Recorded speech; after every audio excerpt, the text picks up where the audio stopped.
Белите листи официјално се историја. Во Грција ќе се патува со македонски пасош. Грчките новински агенции јавуваа дека нивното Министерство за надворешни работи испратило циркулар до сите институции со насоки за применување на договорот. Објаснуваа дека правилно е да се користи влада на Република Северна Македонија, министерот за надворешни работи на Северна Македонија, а не македонска влада или македонски министер. Државјанството останува македонско, со назнака граѓанин на Северна Македонија. Грчките делегации треба да бидат внимателни и веднаш да реагираат доколку забележат погрешна употреба од трета земја или организатор, или дека нема правилна употреба на името и терминологијата согласно договорот.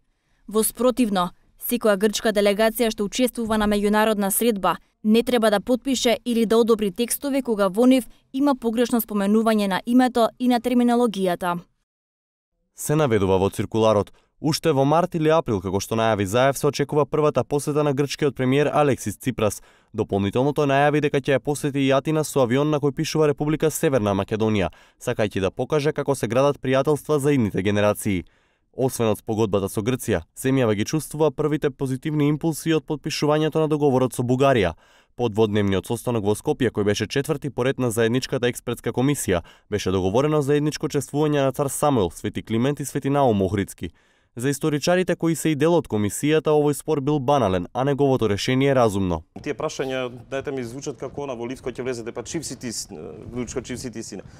Треба да бидеме озбилни во оваа работа. Значи, Самуил припаѓа на историјата. Не можеме Самуил да го национализираме или да му дадеме етнички карактер, онако како што ние денеска споделуваме. Поради тоа, многу е глупаво, по мене, да цар Самуил и различните толкувања за цар Самуил бидат пречка за развој на добрите односи. Да мртвите луѓе од пред 1000 години им пречат на денешните живи луѓе и на нивната на прогресот на нивните развој на нивните општества. Веќе е закажана и следната средба на експертската комисија која ќе се одржи во Софија. Тимовите на двете држави ќе продолжат да ги чешлаат настаните личностите од сите историски епохи на Бугарија и Македонија. Иако премиерите Заев и Борисов заедно се поклонија пред споменикот на Гоце Делчев во Софија, тој натаму останува предмет на дебата за историчарите. Комисијата се уште не донела став ниту за него, ниту за Илинденското востание. За настаните и личностите се дебатира по хронолошки редослед, а по состанокот во Скопје, комисијата ги поминала поглавијата заклучно со средновековниот период.